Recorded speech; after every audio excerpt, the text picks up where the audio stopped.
Thank you, Catherine.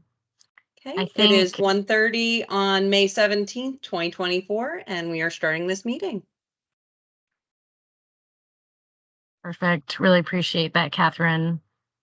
And it is 1:30. Folks are joining, so we'll give it at least 1 minute for folks to get settled. Welcome, everyone.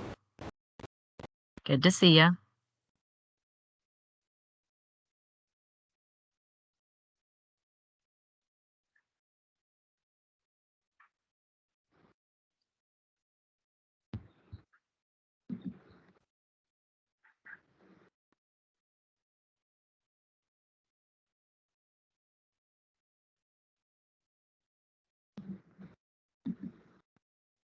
Happy Friday, Ben. I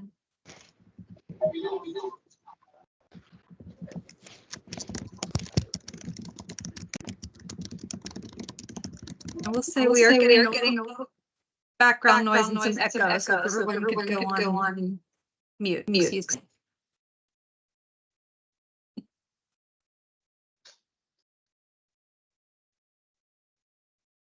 Yeah, let me do a sound check. How's that? Sounding okay?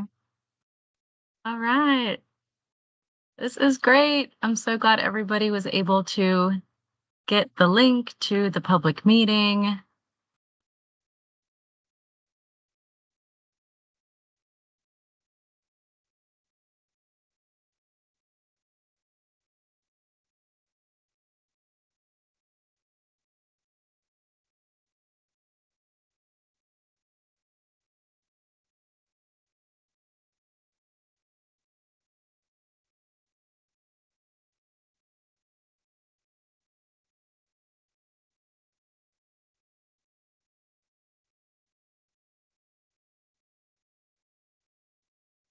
All right, I think the joining is slowing slightly, and we have a lot to cover today.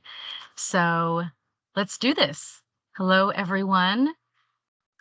Welcome. Happy Friday. We are kicking off today's Home Energy Rebate Programs Program Design Working Session. Thanks so much for joining us on your Friday afternoon. Hopefully not too much to do work-wise after this today. I'm Bettina Bergu. I'm the Associate Director for Energy Efficiency and Financing at the Virginia Department of Energy, also known as Virginia Energy. I am based here in our Richmond office, and our agency also has offices in Charlottesville and Big Stone Gap down in Southwest Virginia. The home energy rebate programs we're discussing today were created by the Federal Inflation Reduction Act.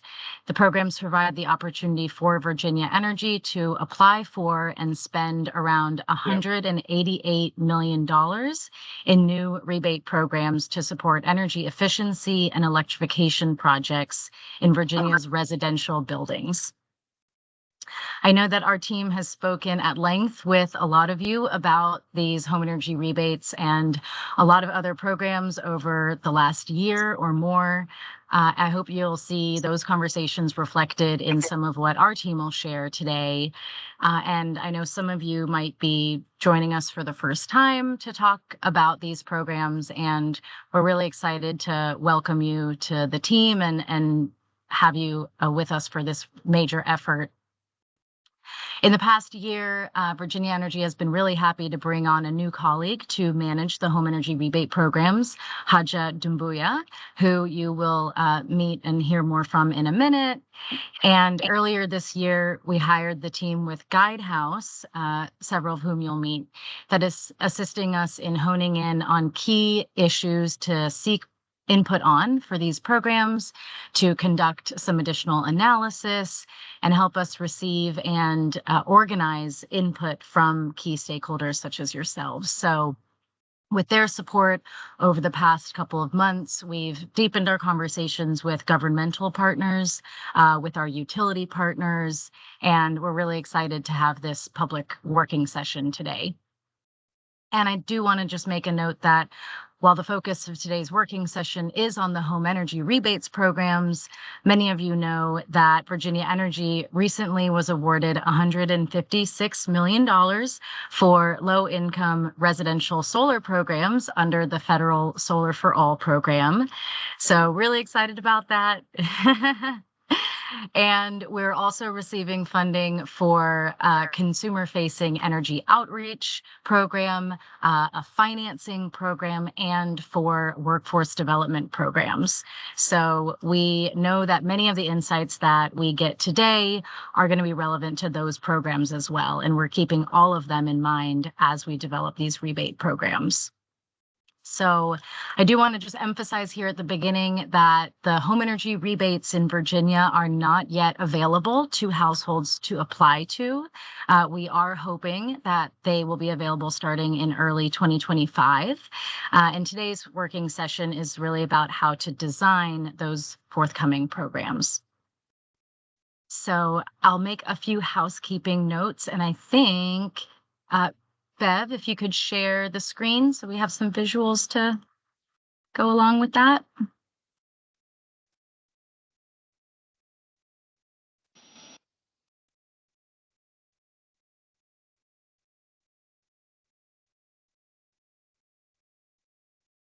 All right, so a little bit of housekeeping. So everyone is muted now. Thank you so much. We love dogs and your family members, but we don't want them to talk over anybody else in this meeting.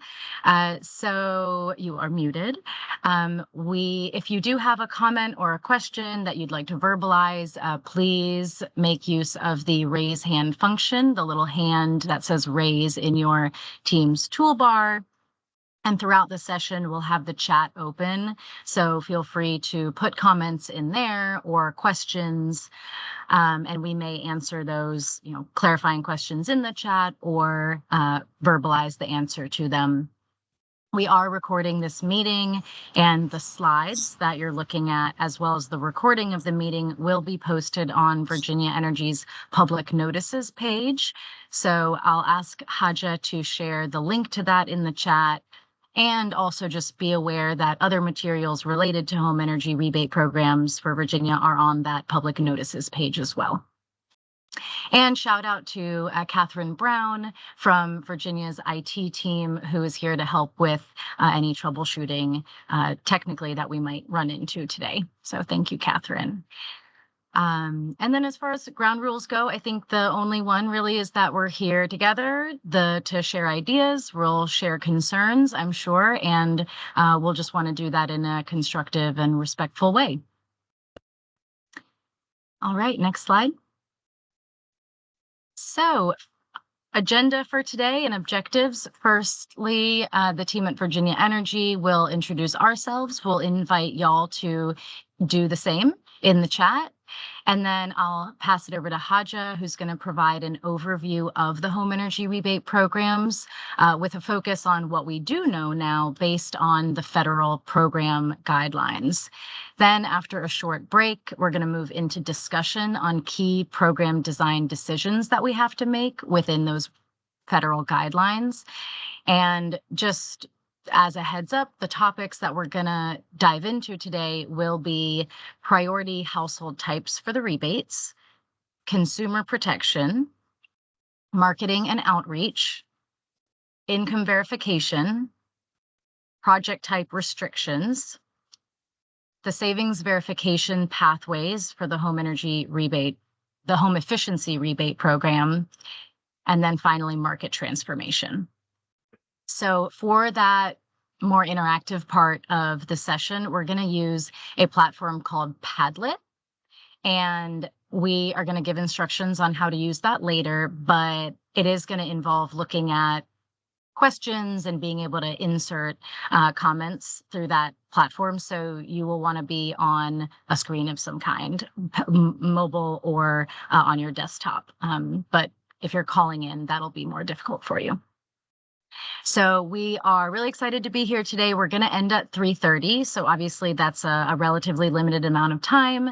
So please be aware, if you're not already, that we do have a public questionnaire live right now. And that's an opportunity to share written input after today. And I will ask Haja to also share a link at this point with anyone who needs to leave early, but we're going to have a link to that at the end as well.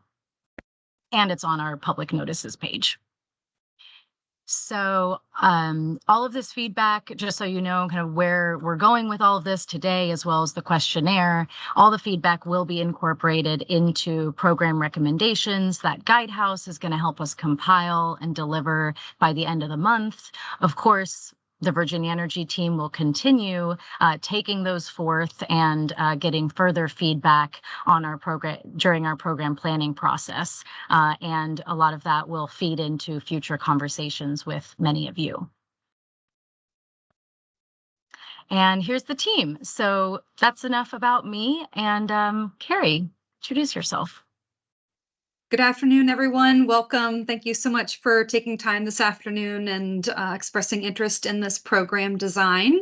We're very excited to be working on energy efficiency programs and renewable energy programs and receiving so much support from federal funders, such as U.S. Department of Energy, to support this program. And yes, so my name is Carrie Hearn. I'm the Director of Affordability and Competitiveness here in the Richmond office.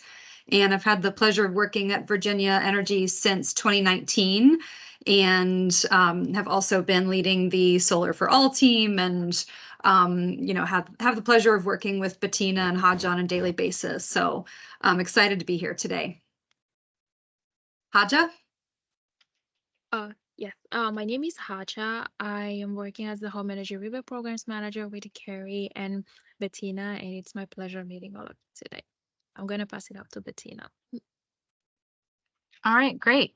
Yeah, we have quite the group on today, which is awesome.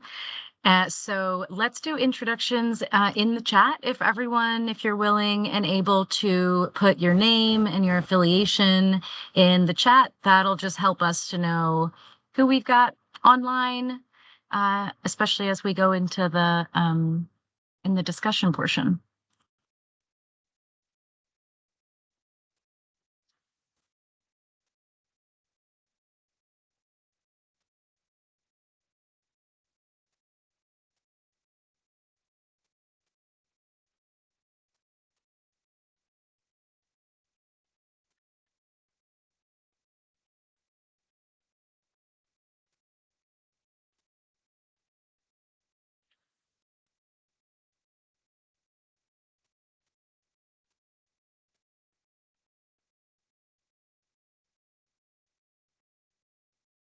This is fantastic. Thank you, everyone who's introducing themselves in the chat.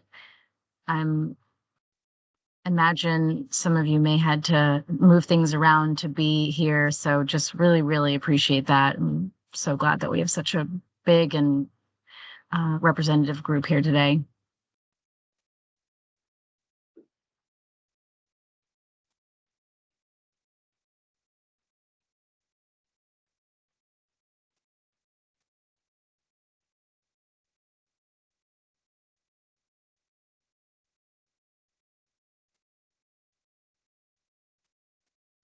I think we're slowing.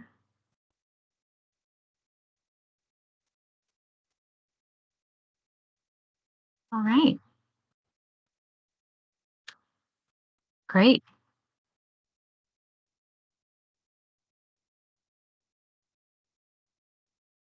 Thanks, Leslie. Noted. Great. Well, I think anyone who joins a little later, I think they'll get the hint that intros are happening in the chat. So I think we can move to the next slide. We are going to move into the overview of programs. Can we go to the next? Yes. I think there was one slide that didn't make it in here. Oh.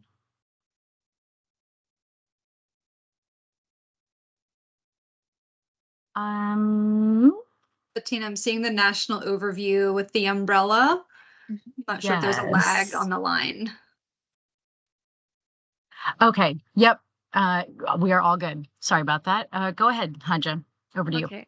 Okay, thank you so much. Good afternoon, everyone. I am Haja, and I will be giving you a contextual description of the home energy rebates programs of the Inflation Reduction Act. As mentioned before, since August 16, 2022, the Inflation Reduction Act was signed into law by President Biden, allocating billions of dollars to states, territories, and tribes. The residential section of the bill allocated 8.5 billion for energy efficiency projects through the signature of the bill through to September 30th, 2031. These dollars are spread into two programs, part of sections 50121 and 50122 of the Inflation Reduction Act. The home energy rebate programs has dollar amount for two types of programs. The first one is the home efficiency rebates, also called HOMES, and the home electrification and appliance rebates, called HERE. The home efficiency rebates allow states to design a performance-based program for whole home retrofits, and the home electrification and appliance rebates offers point-of-sale rebates for the purchase of electric appliances for residents under the 150% area median income. The grant has been allocated through a formula funding allocation. As a result, Virginia Energy will not compete for those grants, but we're supposed to submit an application that will detail how we are going to use the rebates and how we're also going to design the program. In the application, we're going to explain how the Commonwealth of Virginia is going to distribute the rebates worth $188 million across the state. And I would like to note that these $188 million are spread between the two bills equally. Next slide.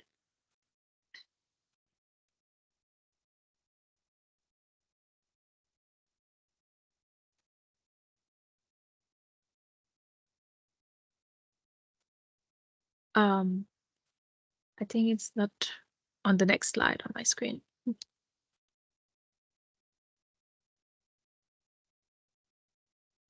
Hello? Let's see, Bev, are you having trouble going to the next slide?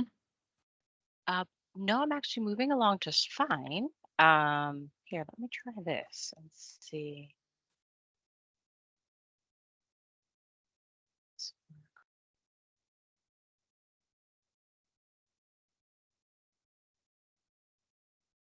Hmm.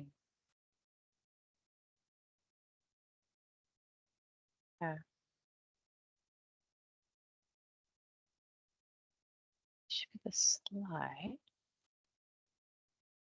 Are you seeing that, Bettina?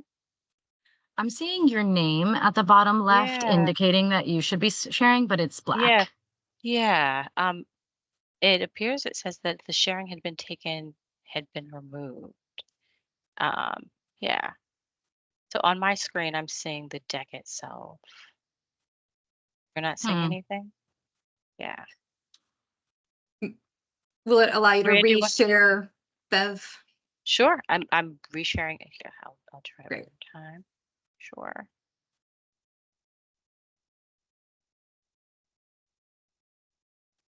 There we go. Great, thank you. Okay, so let's move on to an overview of the two programs that are mentioned in the bill. So we have the home efficiency rebates, as I mentioned earlier, which is a performance-based program that can allow single-family and multi-family households of different income levels to perform home energy upgrades. The rebates are designed for energy efficiency based on the level of savings that are achieved. As such, rebates are not eligible for new construction for this one. Now, the home electrification and appliance rebates allows households to spend up to $14,000 on different electrification appliances. And each household would have to actually be on the lesser of 150% area median income to benefit for this program, because this one is actually income restricted. States will have the opportunity to elect eligibility for new construction projects for this specific program. The main outcome of these two rebates will be to foster market transformation by establishing innovative energy efficiency programs that will lower the energy burden for households and also especially disadvantaged communities. Next slide, please. Okay. Now in this slide, I will be going through some important elements of the rebates. The application will require to submit some elements. One will be document describing the use of the rebates and also the different types of eligibility requirements. The U.S. Department of Energy will expect applications that provide eligibility to the majority of low-income population of the Commonwealth of Virginia, per the different definitions that will be provided. The state will also need to detail how processing rebates and receipt of rebates will benefit the community as a whole. The U.S. Department of Energy will be expecting programs with innovative outreach and education strategies to guarantee lasting market transformation. Because of the heavy data component of rebates, the U.S. Department of Energy expects details on consumer protection strategies to ensure quality installation, verification, and resolution of conflicts. All these elements will be evaluated to gauge how they will be supporting and enabling market transformation. And to reach this goal, the U.S. Department of Energy highly encourages to leverage existing programs. Now I would love to pause for a moment to see if anybody has questions about the information I just shared.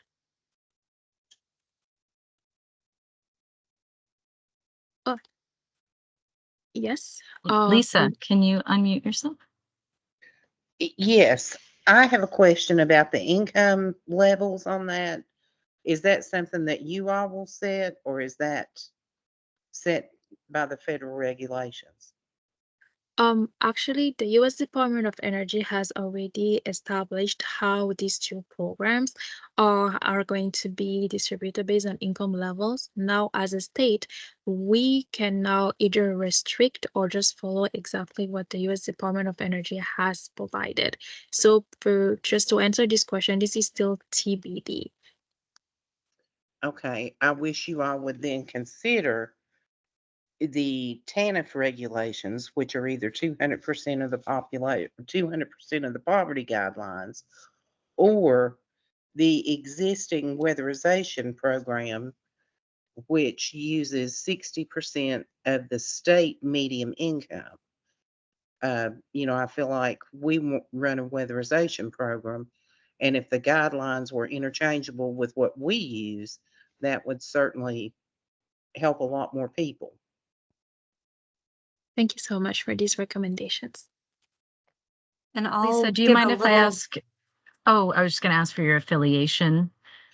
Yes, I'm the executive director of Appalachian Community Action, and we run a fairly large weatherization program in the far southwest Virginia. Thank you for that comment, Lisa. And I'll say this will be one of the topics that we'll be digging into a little bit more in detail later in this session today. Love to get into some more of the specifics there. Now we have another question from Sunshine Fenton. I know she had her hand raised. You can unmute yourself. Yeah, thank you. That's okay. Just a quick question around on the previous slide. It said under the HERES guidelines, it said that the state can choose whether it's going to allow for new construction or not. Has the state chosen that already, or is that still TBD? This is all TBD for now. With that in mind, I will advocate for the inclusion of new construction. I think that's going to be hugely important as we look to continuing to do the work, particularly as RGGI is in question and the funding source associated with that. Thank you so much. Could we maybe go back to the previous slide? I think that might answer Carmen in the chat's question as well. the federal limits for income eligibility. So the other one that have the homes in here overview. There is no income qualification for homes by law. For here, it's up to 150% of area median income. Does that answer your question, Carmen?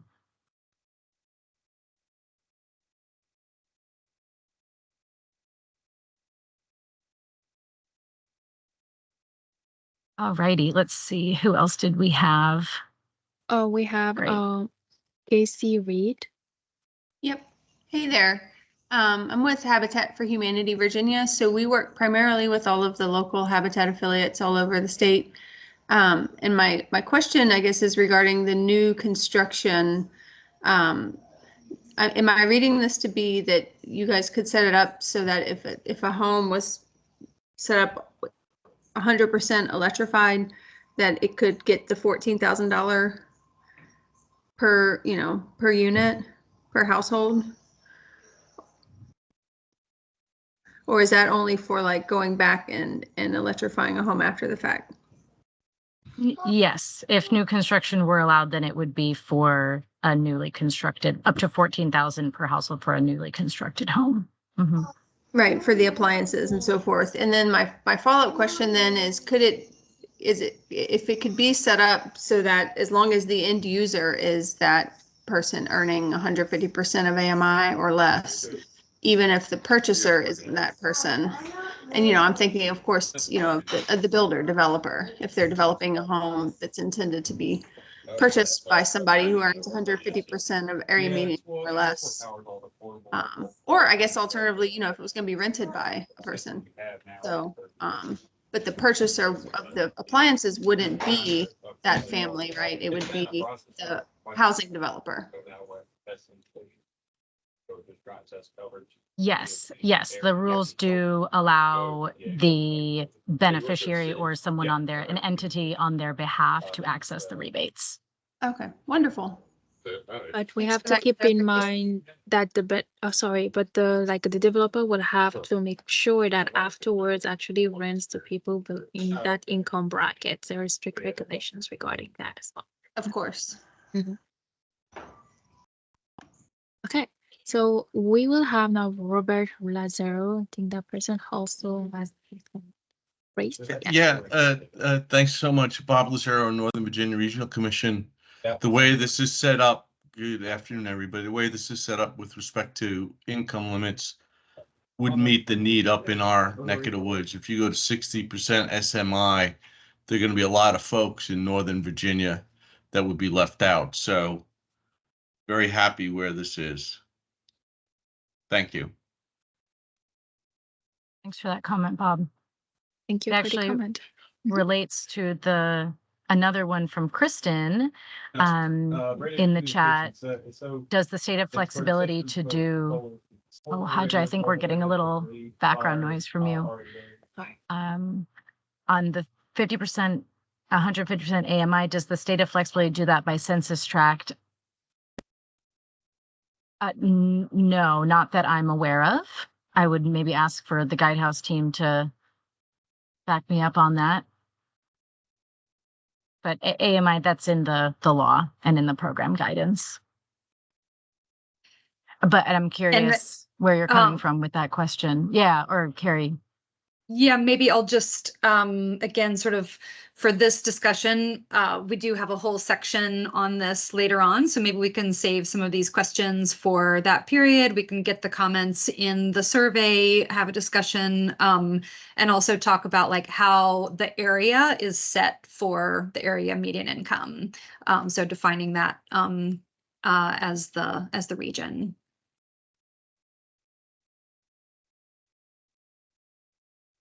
Yeah, great idea. Thanks, Carrie. And thank you, Casey, for the additional comment in the chat. All right, great. Let's see. One person still has their hand up, Casey, and it's down. Great. Yeah, thank you for those clarifying questions. All right, I think we can go on to the next. Okay, so we're going to move forward on the rebate levels for both homes and here. Now, the Inflation Reduction Act has specific rebate levels allocated per project cost and income level. Homes has specific amounts ranging from 50 to 80% of project cost for all income levels. And states will have the opportunity to expand or restrict income eligibility as needed. But as of now, like homes is supposed to be available to everybody. Now for here, like I mentioned before, it is only going to be available to the lesser than 150% area median income. Rebates are going to be distributed among electrification products as listed on the screen. And here again, the states can lower but not exceed the statutory limits. I would like to emphasize again that the maximum here rebates that household can receive is $14,000. Do you have any question about this slide? Go ahead, David. Oh, I think you're muted. Sorry about that. I was muted. Dave Collada from Sealed. This on homes, this is an accurate description of the modeled savings pathway. As I understand it from what you put out, you're considering also offering a measured pathway, which we think is very important. And so just want to make sure that you're still considering the measured pathway, because obviously the maximum incentives are likely going to be significantly higher for the average household with the measured approach. What I would say as of now is that it hasn't been decided yet. So later on, we're going to decide if we either like allow for the two types or just like just allow one of them. But thank you so much for the comments about that. Okay, so you're still considering it, but you haven't made a final decision. Yes. Okay. The measured pathway is represented in the bottom table there.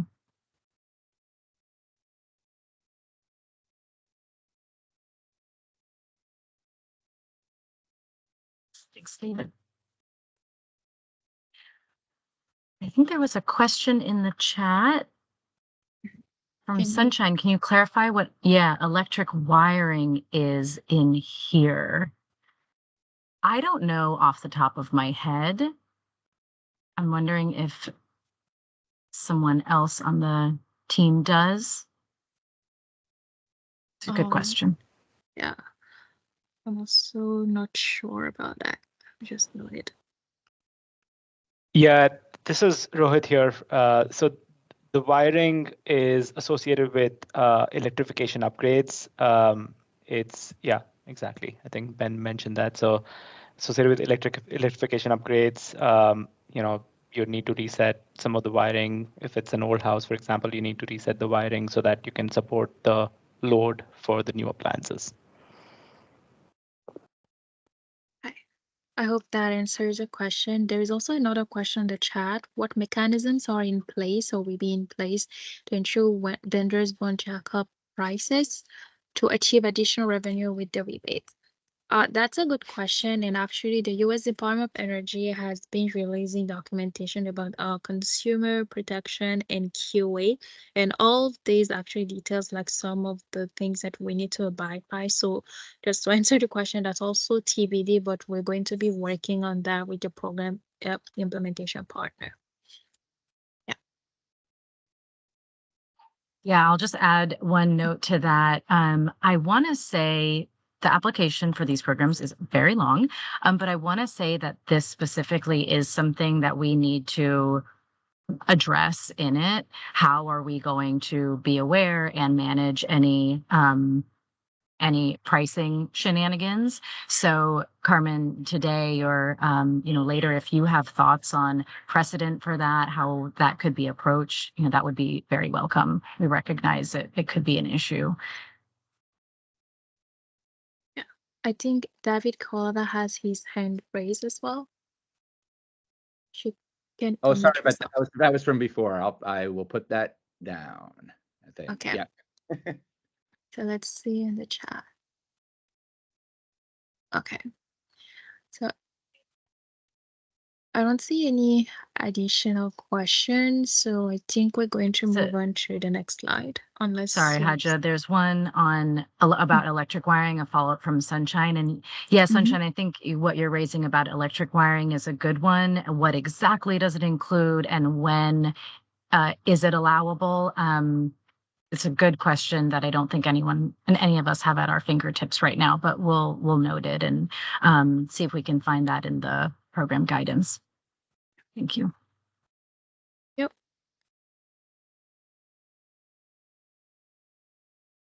There is another question from Casey. If the incentive is based on the energy savings, how could this be calculated for new construction? Actually, what I have on the top of my head for this question is that for homes, of course, as you have seen, it's like the rebates will not be available to new construction because of this reason. But for the HERE program, they might, I think we are going to discuss with the program implementation partner to actually decide on this question. I don't know if you have anything to add, Bettina, regarding that. Yeah, I think you clarified it exactly, that for the savings-based homes program, new construction is not allowable by law. Okay. So now I'm going, if you don't have any other question, I'm just going to move on to this slide, which is going to describe a little bit our anticipated timeline. And I'm also going to give you more details about some of the things that we have been achieving lately. So technically, since the Inflation Reduction Act has been signed into law, Virginia Energy has been engaging in different sets of activities. As of now, what we can say is that we're planning on making rebates available by early spring 2025. But of course, this is going to be contingent on federal administrative processes. But still, as of now, Virginia Energy has been using administrative funds to hire support to design and plan the program. As of today, Virginia Energy has released a highly competitive RFP to contract with the program implementation partner.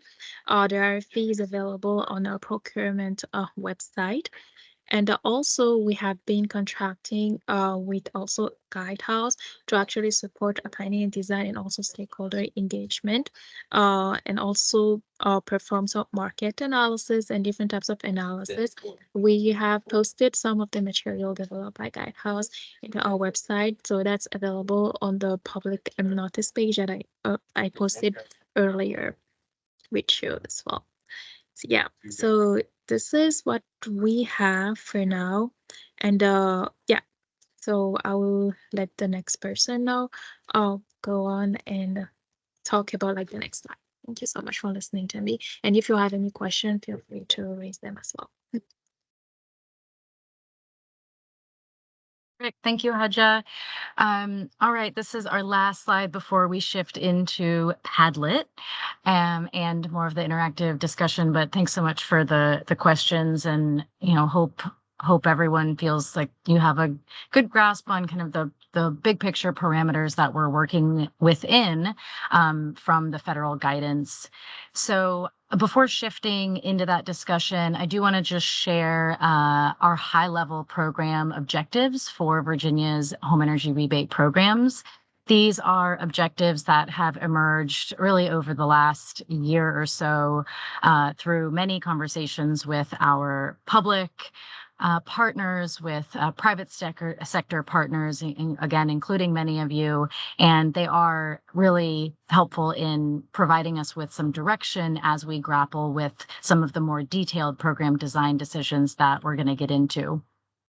And ultimately will be reflected in our application for funding to USDOE. So I'll just run through them quickly. And again, these might seem straightforward, but actually have some key decisions made. First one being that we recognize that we have a lot of single family and multifamily residential buildings that could greatly benefit from these programs. We want to serve both of those residential market segments and also serve the geographic regions across Virginia, not aiming to have a geographically focused program. We also recognize that we are not entering the consumer rebate space. This is not a vacuum. There are existing, the weatherization assistance program, the federal tax credits, the utility program landscape is all out there. And we really want to help provide a streamlined consumer experience to access the maximize their access to incentives and available financing where that's appropriate. We want to complement the existing programs that are out there through that consumer experience, and also complement the existing landscape by serving those that are underserved. Thinking, for example, about a moderate income household in maybe co-op territory where there isn't an existing utility program. We also want to think ahead and anticipate new programs that are coming online. You know, there's already a big landscape, but we're going to have Solar for All rolling out. And what does this program look like in interaction with that and other programs that are supporting these other types of technologies? We want to both see great near-term benefits for households, you know, lowering energy burdens and making homes more safe and comfortable, while also spurring long-term market transformation across the entire residential market, both low income as well as non-low income. As part of that broader market transformation, we want to use these programs as an opportunity to promote and demonstrate that demand reduction and flexibility can be used to as a grid resource and be reliable as a means to ensure grid reliability. We know that there will be an optimization balance between flexibility and simplicity for consumers and contractors, but also enough constraints in place to protect consumers and to ensure that we're spending public funds responsibly. So, you know, part of this conversation is getting at where are those trade-offs and where is that balance that we want to find. And lastly, we want to create opportunity for contractors, big and small, especially small women and minority-owned businesses in rural and disadvantaged communities. So let's see. I see a question from Carmen. And for the sake of the recording, maybe read the question, Bettina. Oh, yeah. Thank you. I am going to read it out loud. I'm curious how you designed an RFP for program implementation without having a program design, and when is the implementation contract to be awarded? Yeah, it's a great question, Carmen. And these objectives were taken from the RFP. Obviously, there are a lot of parameters set by the federal program guidance as to things that we need to do in the programs and requirements. And we included these objectives to say this is what we want to achieve with the programs, and we're leaving it up to our offerers in response to the RFP to say how they propose to further these objectives through their proposal. Of course, meeting all the federal requirements. And that solicitation is active right now, and we are hoping that we can have that contract signed in October, pending state and federal review processes. And Bettina, it might be helpful to also describe that the RFP award is going to include an entity that will support the final application submittal process as well, right? Right. It's for implementation and to manage that application phase of later in 2024. Yes, that's right. Application for the funding as well as implementation. Let's see. Second question. Did the Energy Office relay the answers to the questions that were asked in regards to the RFP? If not, can we expect there to be an extension on the RFP due date? To answer this question, yes, answers were published, and as you can see the most recent deadlines on the procurement website of Virginia Energy.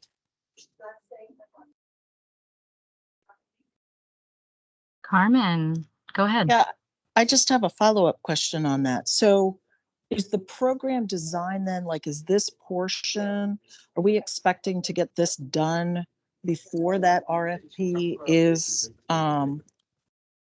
awarded, just so that I'm just thinking from an implementation perspective, if we do a program design that might be a little tighter, or on some things that the federal government is allowing, just to make sure that we can merge existing programs with these rebates, or merge the rebates with the existing programs, however you want to figure it out. You know, that the whoever is going to be doing the implementation of this program is aware of these particular guidelines that we're developing now, or supposed to be developing through this process.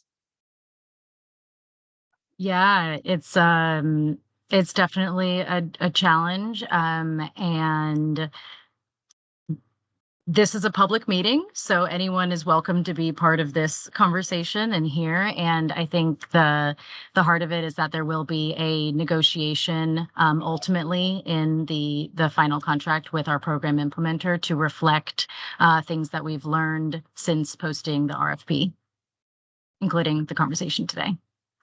Okay. Thank you. Absolutely.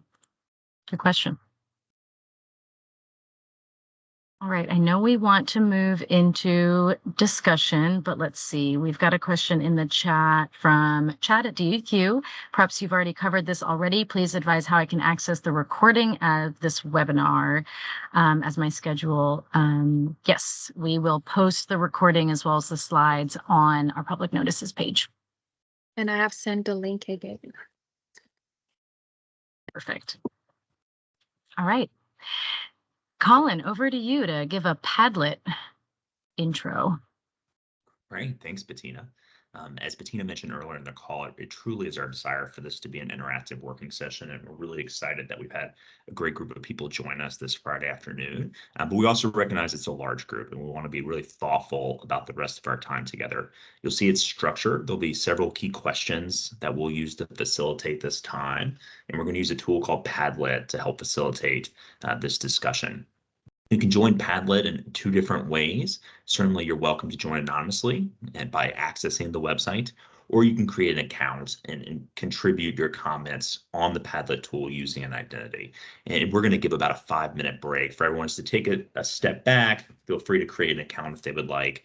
Just take a quick break before we dive into this, what we hope to be a really interactive conversation. You can access Padlet through the QR code that's on the screen. We're also going to provide a link, and thank you, Ria, in the Teams chat for anyone who would just simply like to click that. We do have a limited time, as Bettina mentioned, so we're going to do our best to respectively monitor the time and the ground rules just to make sure we can get the most of this conversation in the time that we allow.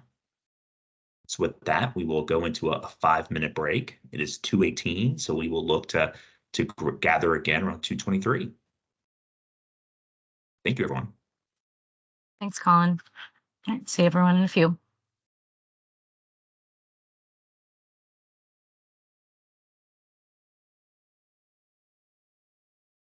I don't care who helps me with this, but I am on my phone, so I can't scan this QR code. How in the world do I get to this? We do also provide a link in the Teams chat, which could be accessed from both a phone or a desktop. Yeah, check for the link from Ria Garg. Carmen, I'll email you the link. You can't access the chat.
Hey, Rohit, do you want to do a sound check?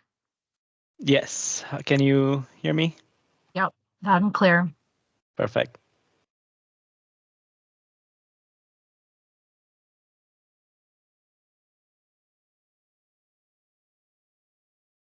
Maybe, Ria, would you mind sharing the Padlet link one more time, just so it's the last thing posted?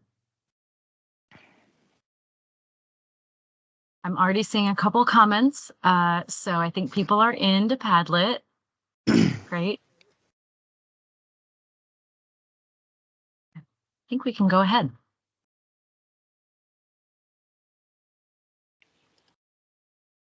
Do we have the screen share up? Oh, good point. I'm just looking at it on my end. Yes, it looks like the settings may have adjusted to disallow sharing across the board. So if we could re-enable that setting, that would be great.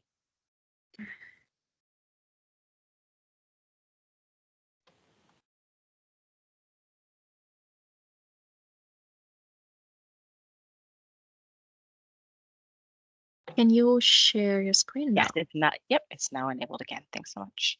Okay. Perfect.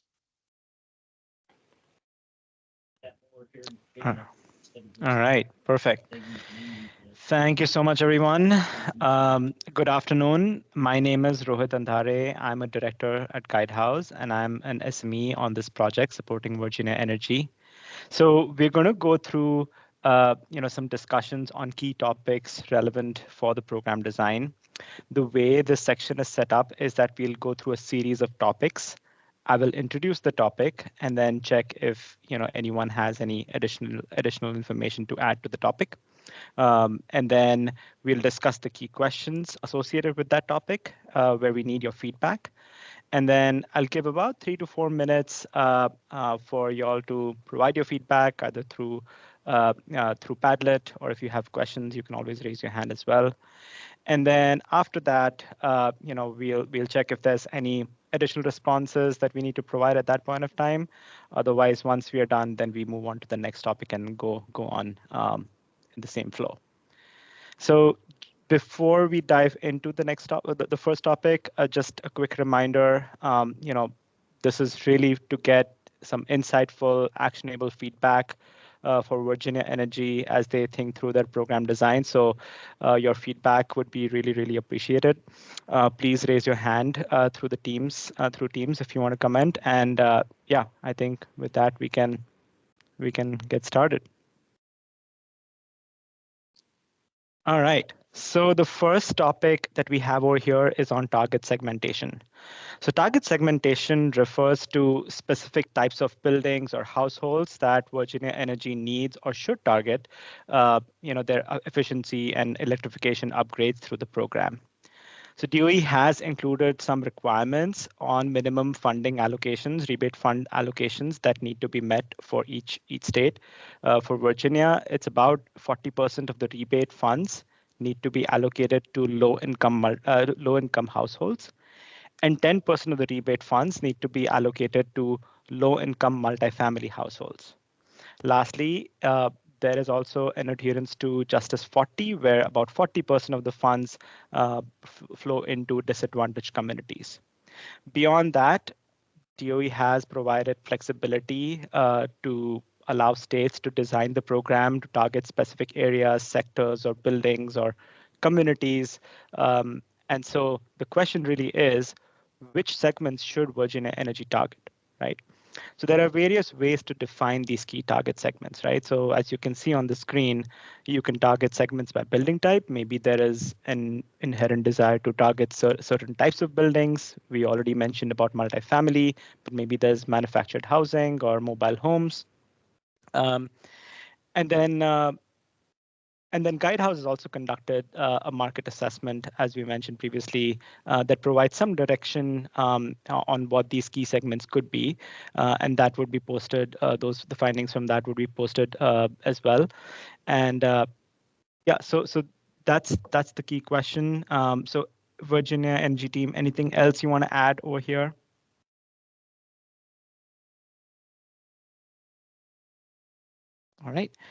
All right. So let's look at the question.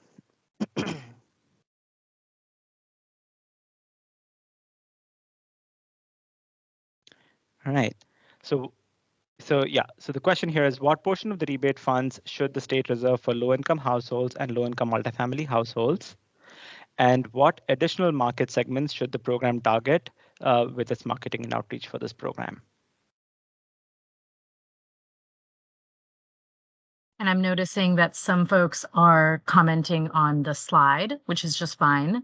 Just want to make sure the team sees that we've got comments up there as well. Yeah.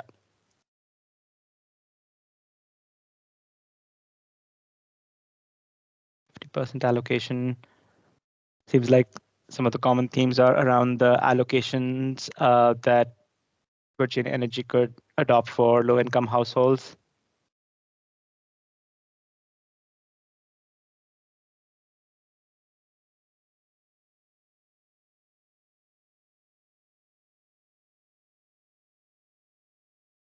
I think we Right. have one Rob. hand raised, Robert Lazaro. Yeah, oh, can someone give me a definition of low income? Is it 50% AMI? Is it 80%? Again, 150% of AMI in Northern Virginia is more than is necessary. Now, that's a great question, Robert. So the way DOE defines this is less than 80% of AMI. That's how they define low income. Is that helpful? Yep, that's fine. I get it. Perfect. Thank you. And then again, the other breakdown is in this moderate income definition, which goes from, in the DOE program, 80% of AMI up to 150% AMI for the appliance rebate portion here. So that's how they're defining that sort of moderate income, and then above 150% of AMI would be considered non-low or non-moderate income. That's right. Yeah. All right. Great. So we have a lot of feedback on the levels. 60 for there are different numbers, percentages that folks have provided. So really appreciate all the feedback. Just wanted to check, Virginia Energy team, anything you all want to chime in on this? I think Lisa Barton had her hand raised. So if she had a question, I think she can ask. Yes, you can unmute yourself.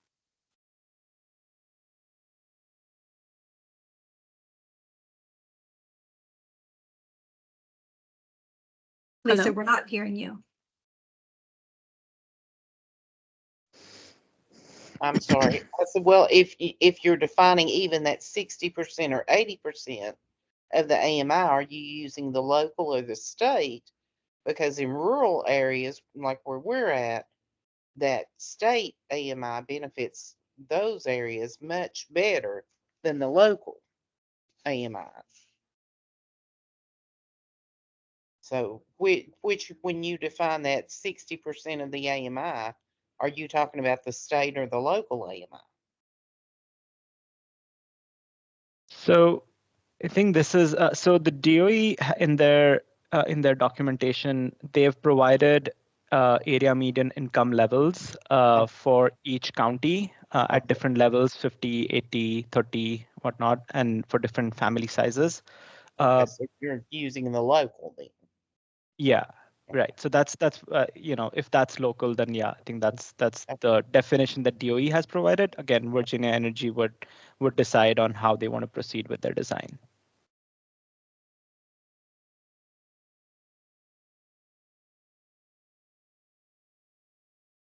All right, ready to move to the next topic? Since it's so related, do you mind addressing Casey's question in the chat as well? Do the feds require the use of the local? Do they give the option to use state or local, whichever is higher? Yeah, so we haven't seen any information on this, whether you can use local or state. I think the only guidance that has come from DOE that we've seen is on the area median income levels.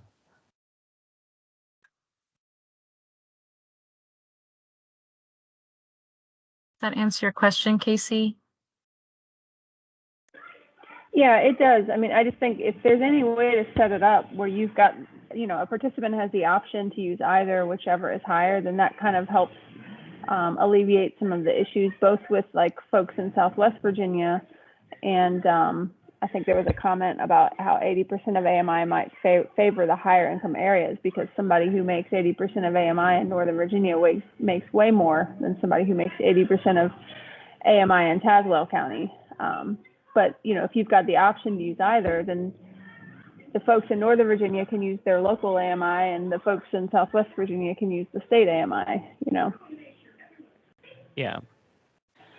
I think this would be really helpful to get in as a feedback in Padlet or maybe on this. I think, yeah, definitely really helpful to know.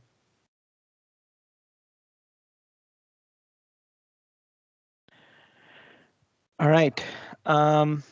There's a question over here. I may have missed this, but what is the deadline to submit answers to the questionnaire that recently went out? I can take this one, Elizabeth. Yeah, thanks for asking. I don't think I mentioned it at the top. We are requesting, if possible, answers by the end of next week, the 24th. Because we are putting together some initial input summaries by then. That is not when the questionnaire is closing. It will be open for the next several months as we continue to get feedback on program design. But if you can provide responses by next week, that would be great. But that is, the questionnaire will be open after that. Perfect. Thank you, Bettina. All right, so let's move on to this next topic. The next topic is consumer protection. So DOE's requirements include a section on consumer protection. Consumer protection is really important, an important piece of the program design, right? It is required to ensure that consumers know what they're installing in their house, in their homes. Installation is of high quality. We want to ensure that. Excuse me. It is also important to make sure that there are processes in place to handle and address any kind of customer complaints if those come through. And overall, it's to ensure a positive customer experience, right? So those are all facets associated with that consumer protection piece. So there are several requirements that DOE has included within consumer protection. There's an emphasis on reviewing the data and making sure that the income levels, the rebates are paid according to the income levels and the savings levels. Inspections, requirements on how to carry out inspections. There are requirements on contractors on making sure that states, the implementation team has a list of qualified contractors that customers can access, and then that the installation follows best practices, is of high quality, and then there's continuous improvement based on feedback received from participants and from contractors on how to make this program better. So each of these sections need to be addressed as part of Virginia Energy's program design, right? And again, the intent is to ensure a positive consumer experience. So there are several questions associated with this, but the main question that we're trying to ask over here is, what are the specific topics that should be included in the consumer protection plan, right? So let's move on to that question so we can see the question. Okay, yeah, there you go. So what specifics should be included in the consumer protection plan for Virginia Energy's program design? So I'll give you all about 3-4 minutes. Post in your comments.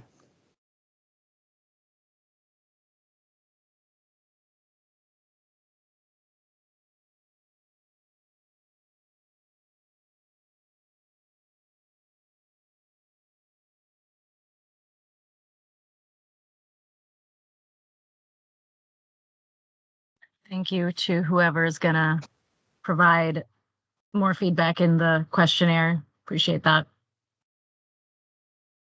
Yeah.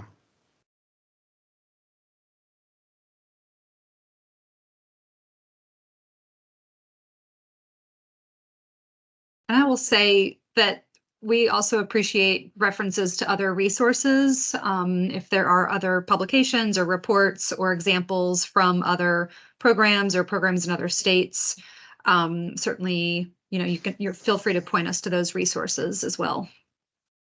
Yep. And then seems like there's one comment on updating and verifying vendors. I'm assuming that means the contractors on the contractor list.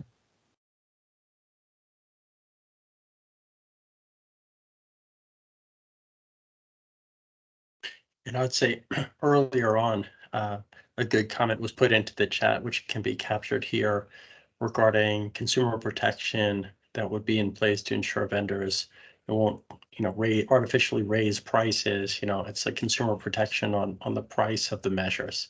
So I think that's captured in the feedback as well.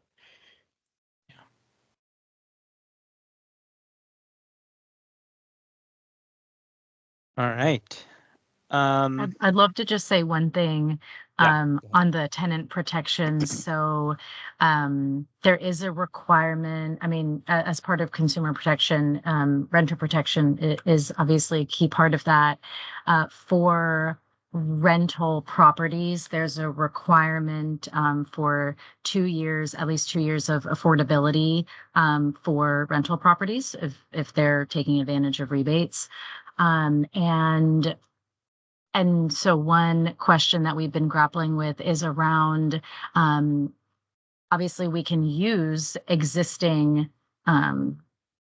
covenants or requirements from other programs that have to do with tenant protections, but how would we approach that outside of an existing program? That seems really challenging in terms of enforcement. And so if there's anyone who has ideas around that, please put them in the questionnaire or reach out.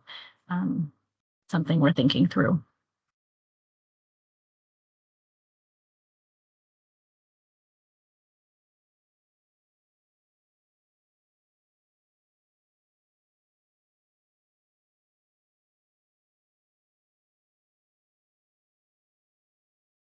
Right. Thank you all for your feedback. Perhaps we can move on to the next topic. All right, for the next topic, I'll turn it over to Bettina. Yes, thank you.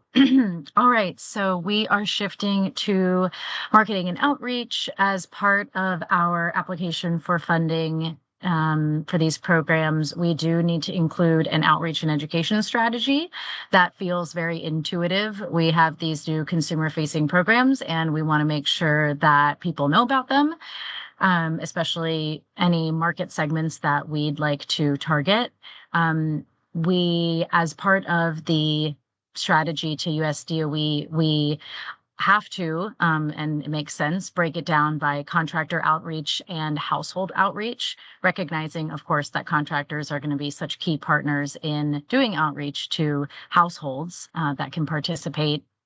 So the question here is around what types of partnerships and channels should we make use of in reaching out to contractors as well as prospective participating households.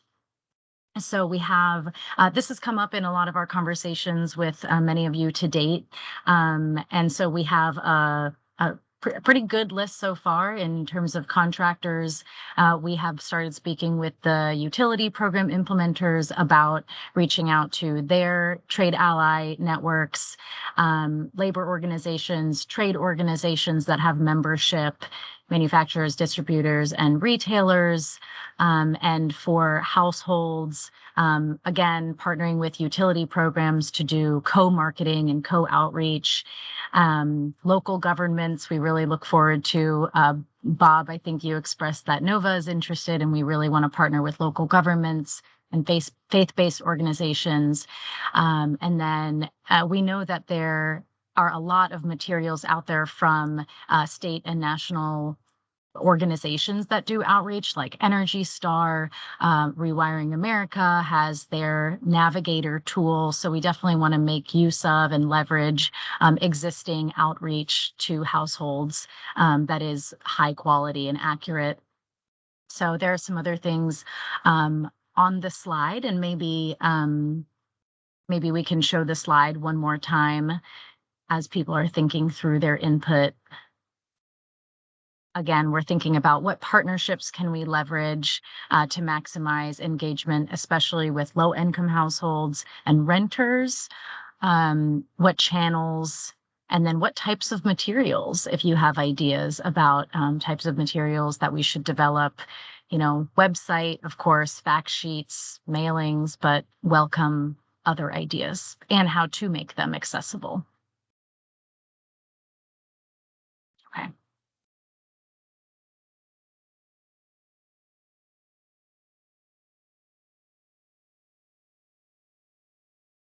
Really appreciate the recommendations for specific groups. Thank you.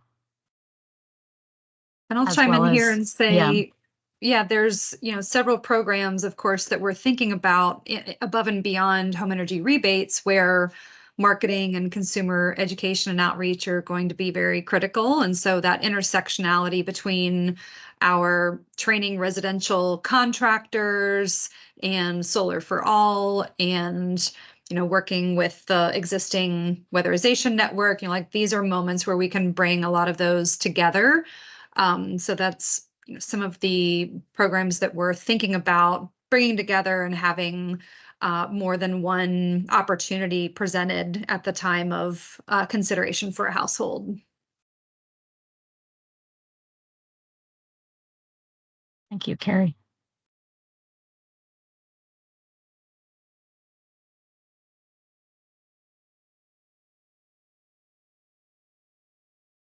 Wow, there's a lot in here. Thank you, everybody.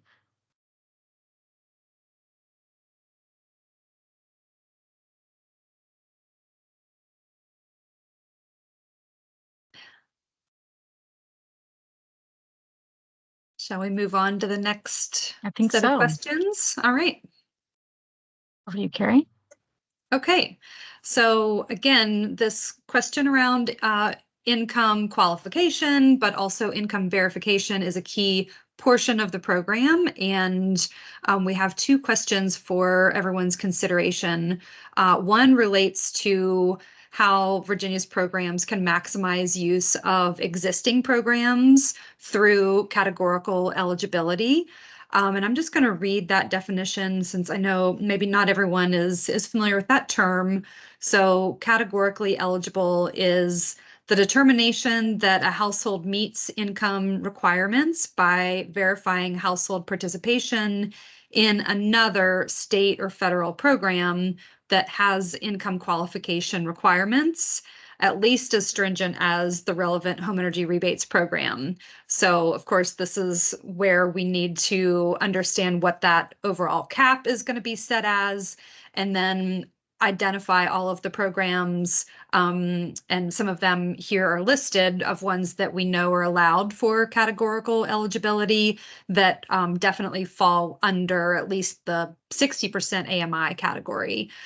So those existing programs include the low-income housing tax credit qualified projects, public housing, project-based assistance, housing choice voucher, households receiving low-income or LIHEAP, Medicaid, SNAP, Head Start, Lifeline, NSLP, HIP, HOPWA, SSI, WIC, and WAP. So a lot of acronyms there, but effectively a lot of state and federal programs do have income thresholds that we know are going to be below our overall cap. And so how can we leverage these existing programs through technological services or interagency agreements or data sharing, et cetera, to ensure that a household can avoid burdensome paperwork and reporting and effectively be automatically or somehow qualified into this program through the understanding that they already qualify for other programs. So that's the first question. How can we really maximize this use of categorical eligibility for efficiency's sake and ease for the consumer? And then the second question, which is equally important, is households that are not eligible under those programs that I just named. How can we best verify the income for other claimants that, maybe in that 60 to 80% area median income, that are not eligible for WAP, or between 80% and 150%, or 80% and 100%, whatever we set that higher threshold category as, in the HERE program, again, knowing that homes is not income capped. So all of this relates to the electrification appliance rebate portion of the program. And so yes, we have two separate questions. I think we can go to those questions now.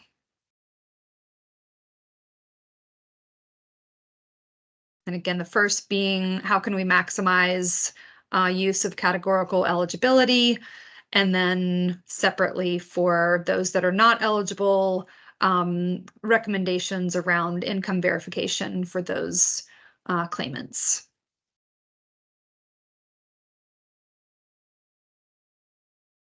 And yeah, we understand that some programs have a timeline, right? So if a household has been weatherized, looking at that 24-month period in terms of it was most recently weatherized within the past 2 years. If it was weatherized 5 years ago, that's not going to be considered. So those types of details, thank you for putting that in the survey.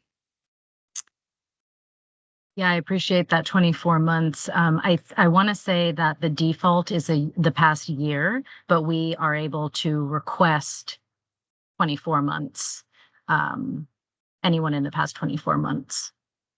So that's good input. Thank you. And also really appreciate the reference to other existing programs. Really want to learn from things like the rent relief programs. That's good to know. I do want to say that we can't request using categorical eligibility beyond 2 years, though, to the question around 5 years. Would have to check, but I don't think that's allowable.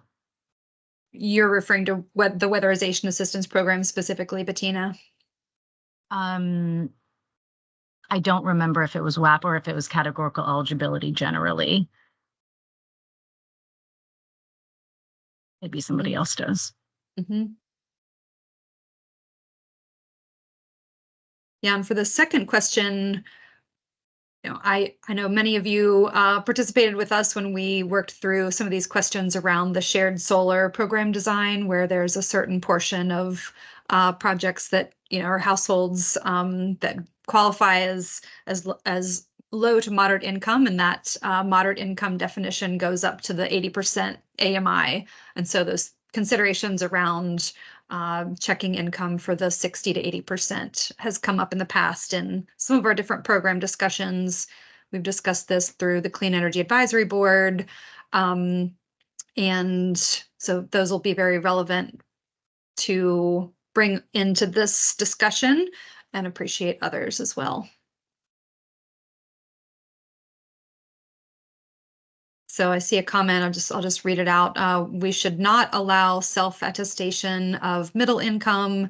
This methodology will open up gaming, and income should be verified through some effective and reliable means. Yeah, so I know self-attestation has been a hot topic of discussion, and what are the data points that sort of check that, and what are the audit requirements? If we do enable self-attestation, it becomes very burdensome to the state in terms of auditing those records at a very high percentage level if self-attestation is allowed. So these comments are very helpful for us to consider.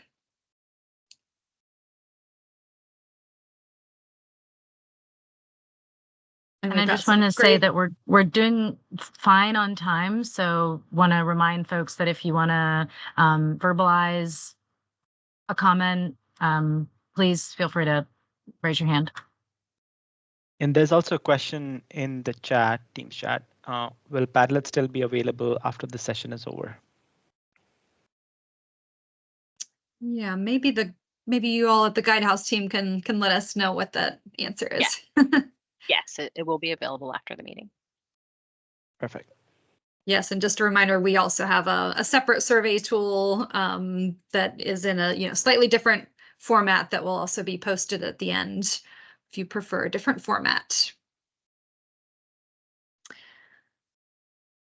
All right. Chase counts as in the chat, will point of sale rebates be required in the program? Language appears vague, that it could be optional. Yeah, good question, Chase. So we are required to provide here the electrification rebates at point of sale and can do that for homes, but is not required. Does that answer your question? Yes. Follow-up related to that. Will point of sale rebates be required across all here eligible measures?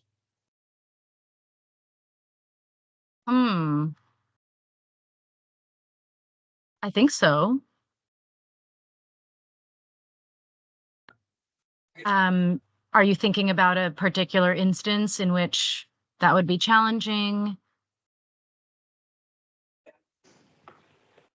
Oh, I can't hear you anymore.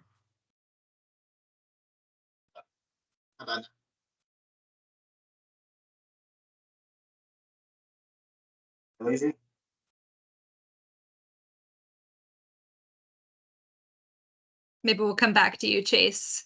Rohit, did you have a thought on that? Yeah, so I think the way I look at it, I think at least for some of the measures like insulation, heat pumps, there would be a contractor that would be needed to install those upgrades. And so while there is a point of sale option for those, there would still be a contractor who would be kind of facilitating some of that. Now, how that point of sale occurs, that's a design question that may come up later, but at least there would be something in the middle between the shop and the customer to kind of help facilitate that. Mm-hmm. Yeah. All right. I think we're moving beyond the income discussion, so we can maybe move into the next slide and talk about types of measures. Yeah. Thank you so much, Carrie. So the next topic we will talk about is on the types of measures. So measures over here refers to the energy efficiency upgrades that will be installed through the program in homes, in different types of homes, not the homes program, but in different types of homes. For the HERE program, it's a very prescriptive list. There are a set of appliances that DOE has listed with rebate levels for each one of them, and the equipment, that equipment that is installed must meet the Energy Star levels. Homes does not have a preset list of types of measures that can be installed. The rebate levels are based on the savings achieved through the upgrades. And so that does bring into question whether there are any specific types of restrictions or requirements that Virgin Energy should consider to remain consistent with their program, right? So, the way we look at these questions is that for the HERE program, right? And are there any restrictions in the types of technologies that would be covered through the program, right? There's a list of technologies, as we know, but are there any specific technologies that must be restricted, that need to be restricted?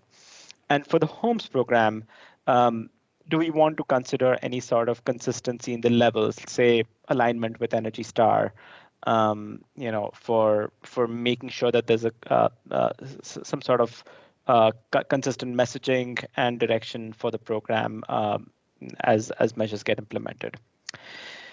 And lastly, DOE's guidance strongly recommends including weatherization, installing weatherization before installing any sort of heat pump, right? These are best practices and would really serve to benefit thermal comfort in the homes. So should Virgin Energy include this as a requirement of the program that any kind of homes where a heat pump is being installed must have some sort of weatherization either previously in place from a previous program or would be installed through this program. So those are the two areas of feedback that we are requesting.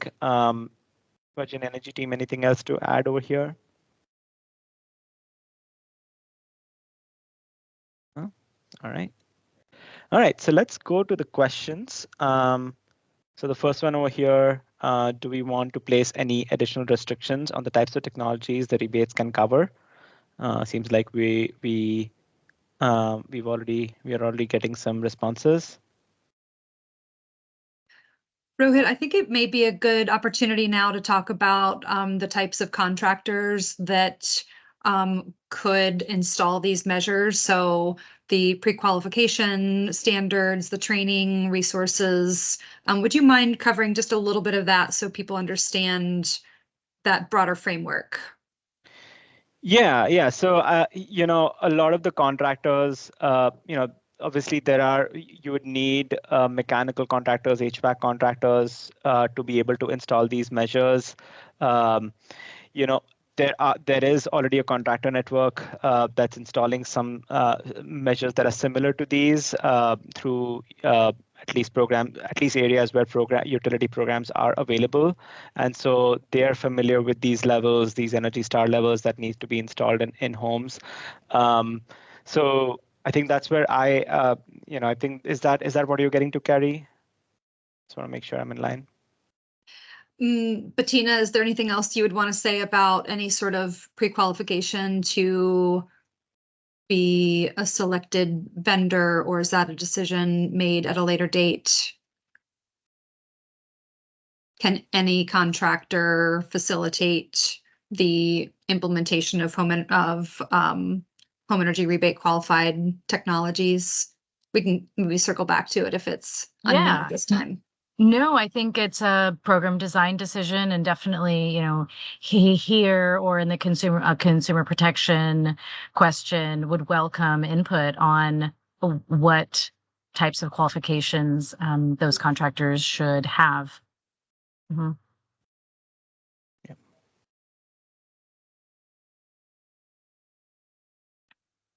All right, so let's look at the next question over here. Should we require envelope improvements prior to installation of heat pumps for heating, cooling, and water heating? Looks like most of the responses look like a yes, which is great.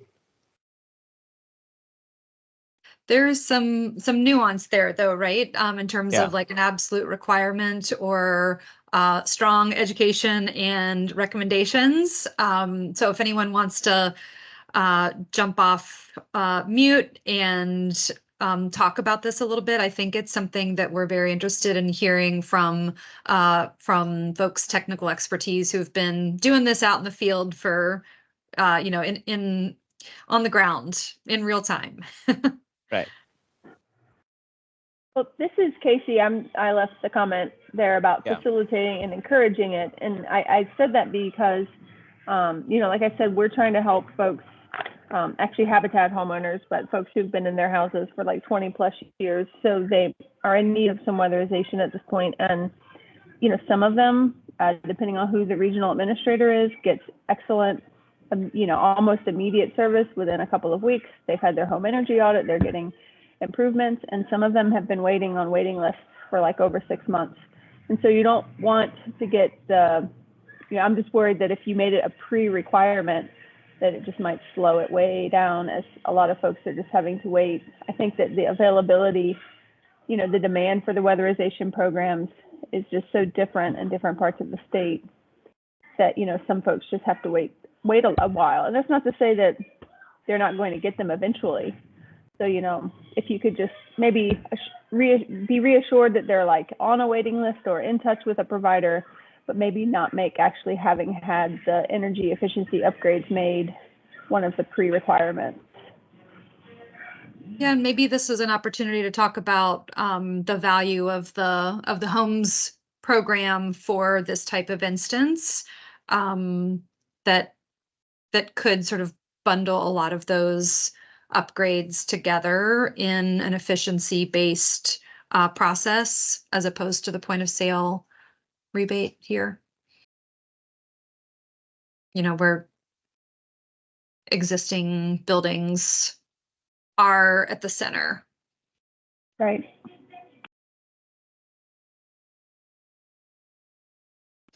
All right. Great. Anything else to add before we move on to the next topic? All right.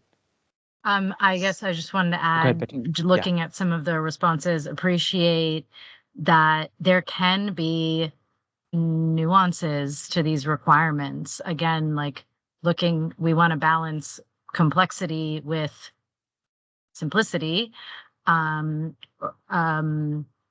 But looking at the difference between low income versus market rate, like we could have differences in those market segments. Looking at exceptions for emergency replacement situations is also, something we can consider. Do we want to have, that be, do we want to have exceptions in some cases? So that's something to think about as well. Yeah. Right. Thank you, Bettina.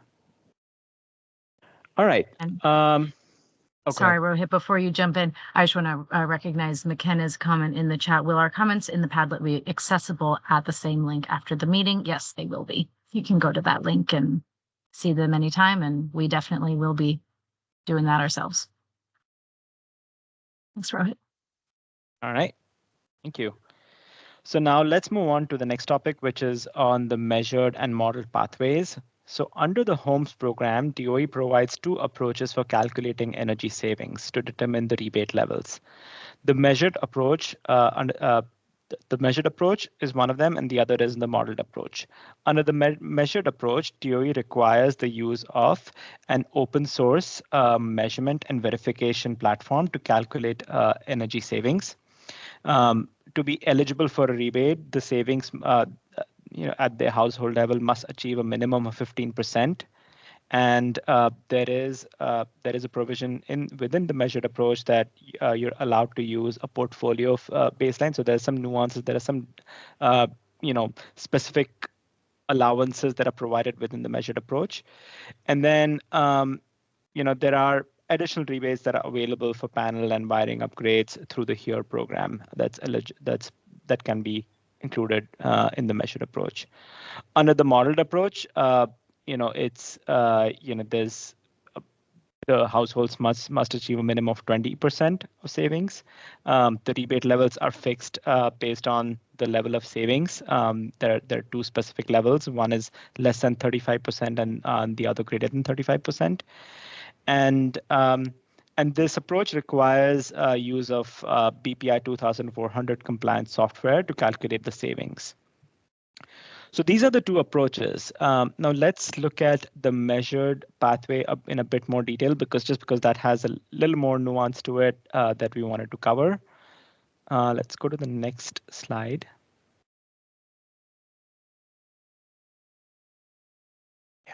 Okay, so this graphic shows an example of how a measured approach can be implemented. There are different market actors within this, and I recognize this. There is a bit of lines going across, so I'll just go through each one of them. So the homeowner here is the customer, the rebate recipient. The contractor is the entity that installs the upgrade in the home. The aggregator is an additional market actor that provides rebates to the customers or the contractor upfront and assumes the performance risk for the measures that are installed. So they provide a rebate based on savings calculations upfront, and then after that, the implementation partner, and then after that, it's between the implementation partner and the aggregator, right? So based on how much savings you see over the course of the next 9 to 12 months, the implementer reimburses the aggregator equivalent to the amount of the measured energy savings rebate approach.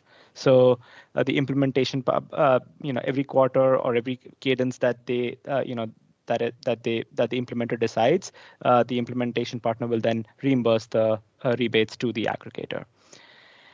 So that's basically how this is set up, you know, and there are, given these two approaches, obviously, you know, Virginia Energy would certainly welcome your feedback on the inherent advantages and disadvantages with either of these approaches, and what would be most applicable to Virginia. So let's look at the questions.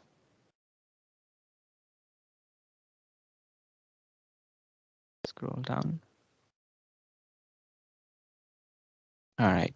So what are the pros and cons in your view for the modeled versus modeled and measured pathways? So that's the first question.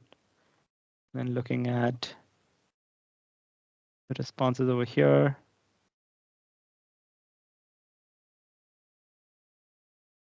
See that there are comments around both measured and modeled. Model is useful for households.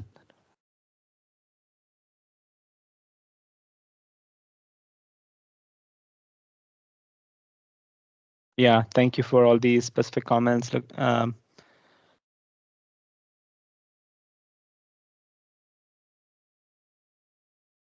Rohit, do you want to talk just a little bit about data access? Yeah. So both modeled and measured would require utility data to calculate the savings, right? So under the modeled approach, you would need pre-install data for the usage of the home to calibrate the building to that, you calibrate the model to the actual building. And for under the measured approach, you would need pre-install and the post-install data to, you know, the pre-install data obviously to, you know, understand what the level of consumption was, and then the post-install data is to see what that difference has been from that pre-consumption. So you would need both sets of data for the measured approach. So the data requirements are a little more, you know, there's a little more requirement on the measured side versus the model side.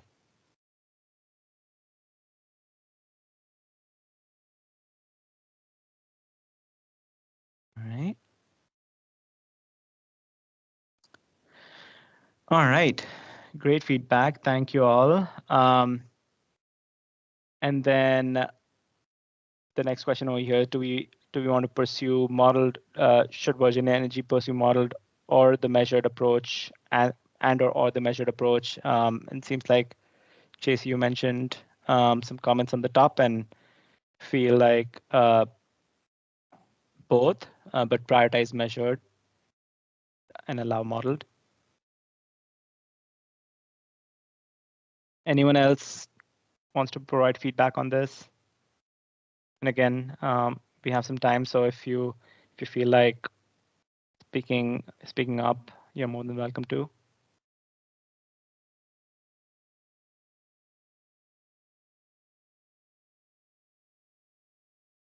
All right, just checking if there are any questions on Teams.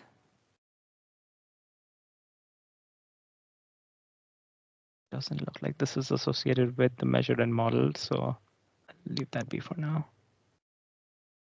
There's no question per se. All right. All right, maybe we can move on to the next topic.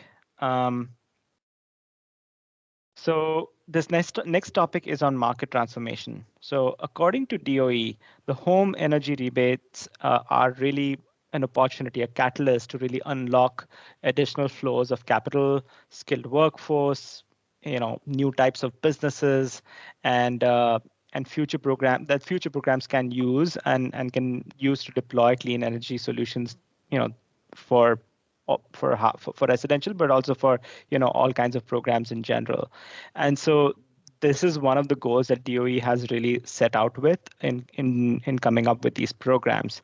Now there are several ways to for these programs to enable market transformation, right?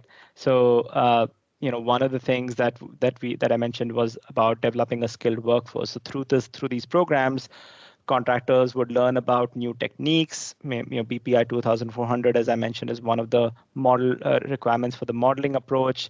There's the open source MNB platform, but there's also things around QA/QC, home energy audits, you know, skilling up the workforce to allow upgrades to happen. So there's, contractors may train up their staff on mechanical upgrade, how to install mechanical upgrades, electrical wiring, and all that kind of stuff. So there's a lot of skilled workforce development that can be enabled through these programs.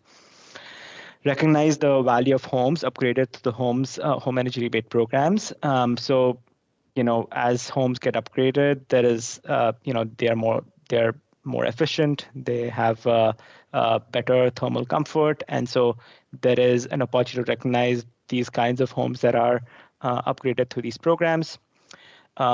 Finding out how to stack and share and braid and all these different kinds of programs together. So as you all have provided in the comments, there is different ways to bring in programs from programs offered by utilities and other agencies.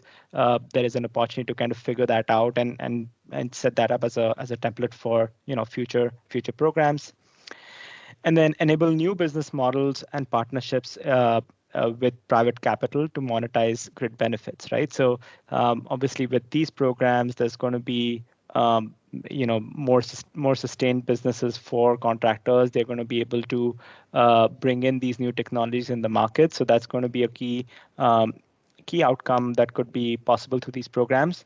And lastly, making Virginia homes VPP ready, right? So is there an opportunity to include some sort of grid-enabled technology within these programs that could help catalyze this VPP ready outcome that Virginia would like to move towards, right? So I think those are the topics that we could come up with. But if there's others that we are more than happy to receive your feedback.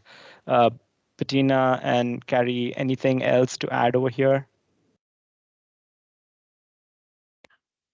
Yeah, I'm just realizing that there are so many things with these programs, including a lot of requirements. I don't think that we had highlighted previously that for the homes rebates, those will need to be deployed with a third-party certification that says what the upgrades were, and that it was done in a high quality or installed in a high quality way. And so that's an interesting requirement that hopefully will help address this persistent challenge of efficiency and building performance not being visible or recognized by the real estate market. Yeah, and I know we mentioned it at the top of the meeting, but of course we're thinking about how to best integrate this, or consider the launch of Solar for All and the types of households that may be eligible for solar incentives as well. And again, thinking about where there are existing programs and where there are gaps in an absence of programs. And so, really trying to be strategic about the funds. $188 million is a lot of money in one sense, and in another sense, it is limited in that it is not going to serve, the entirety of the need. So thinking about making sure that tax credits are leveraged and other programs are leveraged, and that this is really strategic and does yield this grander goal of market transformation, while also reducing energy bills. We sort of want to shoot for the stars and have it all. Yeah, Ben, feel free to come off mute. Yeah, I'm gonna try and come onto video too. We'll see how I do. So yeah, I guess wanted to build a little bit, carry off that last point you made. I think a question that we here at Pearl Certification and a lot of folks in the industry are thinking about is just like, how do you leverage the funds in a way that's catalytic to creating future demand and investment?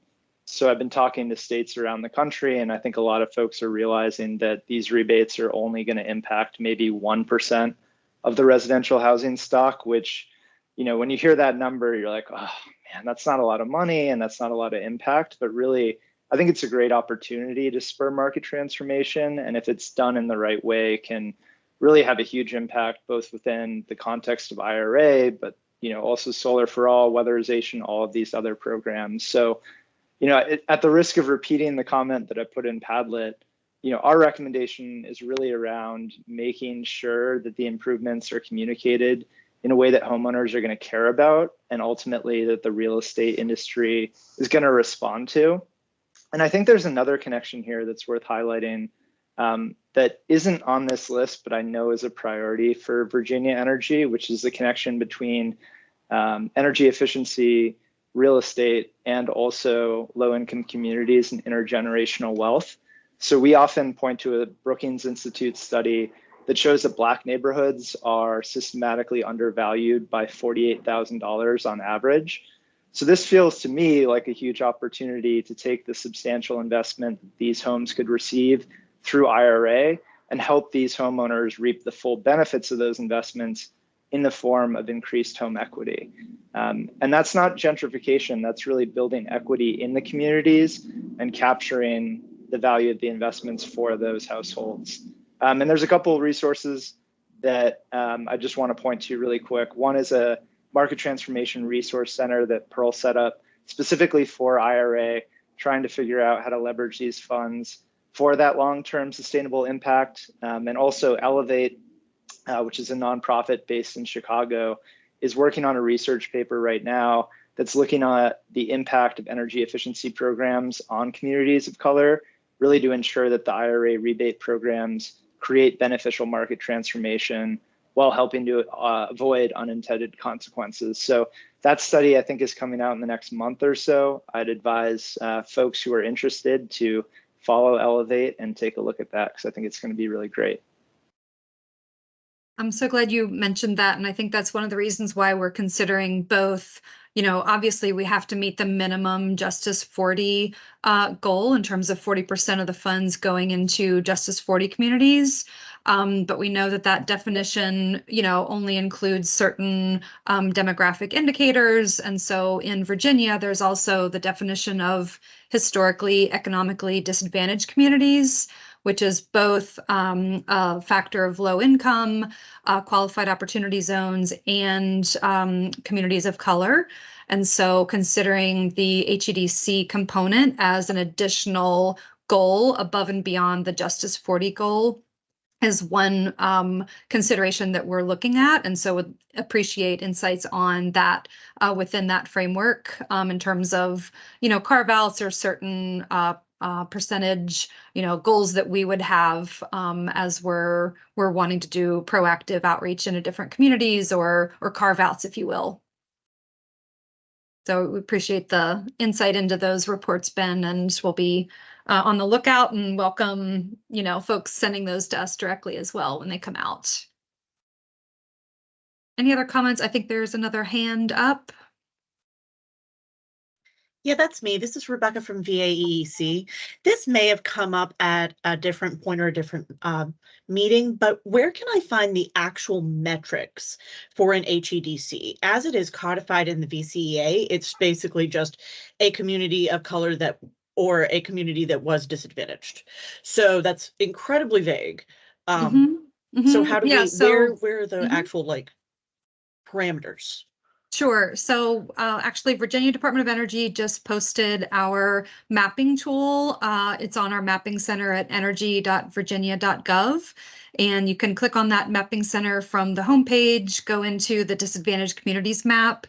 And that map actually has several different layers with different definitions, including the HEDC definition, as well as Justice 40 and other layers that we consider relevant and related to this discussion. But I think, as you pointed out, there are certain interpretations of that definition, and there's so we have one framework that looks at it through a locality perspective and another that looks at it from a census tract base. But the definition, we also have a full report that is currently undergoing review and would be happy to chat with anyone offline if you have any questions about that. Great, thank you. And thanks, Ben, for all the links. Chase? I changed up the microphone. Can you hear me now? Yes. All right. Well, thank you. And I have a kind of a comment that's outside of the market transformation. So if now's a good time, I can chime in or hold Go off for till it. later. Just something for Virginia Energy's consideration. So as someone that's been immersed in program design and implementation for low-income energy efficiency programs serving vulnerable communities in Virginia for past 9 years or so. One thing to consider for a frame of reference, like it sounds like we're implementing 2 programs, or Virginia Energy is implementing 2 programs, Homes and Here. But when you break it out between low income and moderate income, then single family and multifamily, those 2 programs become more like 8 programs because you have to track and verify and report the metrics across all of those stakeholders. And then I've been commenting about the point of sale rebates in the chat, and just in terms of if there is any flexibility, all things considered, the rebates that are available and the average cost for service delivery. I think Ben even mentioned less than 1% of the market will receive services. Adding a layer to formulate a point of sale system that it completely falls outside of the other kind of 8 components of the program delivery or implementation between single family, multifamily, low income, market rate, or moderate income. I think that just adds a layer of additional administrative complexity that may create more costs than Virginians will receive benefits from. So I'm just going to leave you with that thought.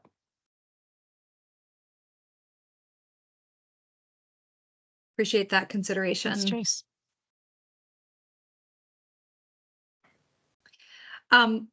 Bettina, I know there are other topics that we are going to be considering in the application and program design that we did not touch on today. And some of those may be in the survey. It's about 325, maybe opportunity to shift into sort of our next steps and other opportunities to contribute and other topics. One thing that I know I've been very curious about is, of course, through the Virginia Clean Economy Act, there was the energy efficiency resource standard that was established for the investor-owned utilities.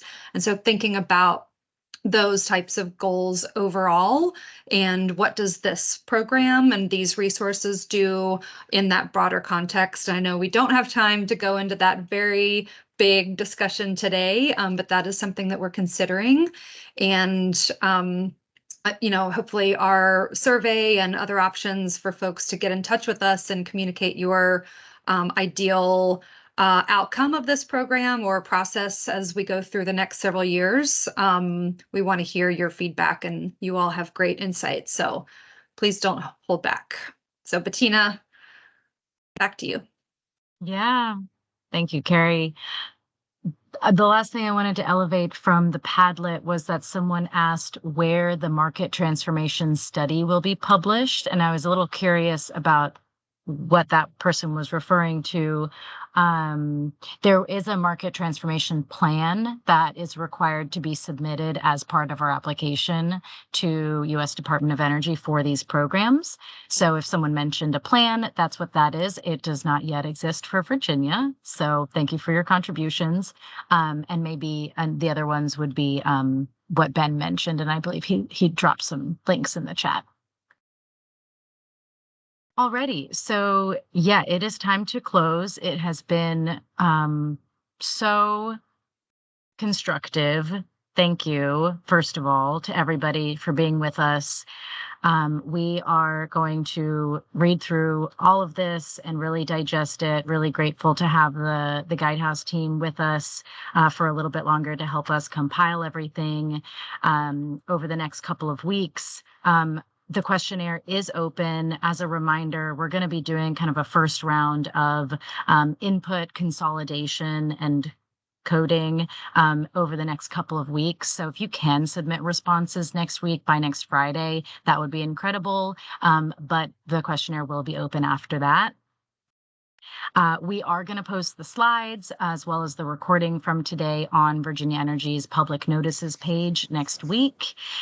And I think that's all we have for you. So just want to say thank you again so much. And we really look forward to working with you, not only on this program, but as we said at the top, we've got Solar for All, we have financing, we have workforce development. So I think there's going to be a lot of opportunities for all of us to work together.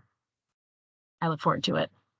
Yeah, and Everyone have a great weekend. Can I say one more thing before we go? I just want to stress that the survey QR code that you all saw on that last slide is different from the Padlet that we walked through today. So there is some overlap, but there is an opportunity to address other questions in that longer format. So just wanted to make sure that that was clear. Yep, lots more in there that we weren't able to get to today. So thanks for elevating that. Everyone have a great weekend. See you next time. Thank you. Bye-bye. Thank you. Bye, everyone. Thank you. Bye-bye. Thanks.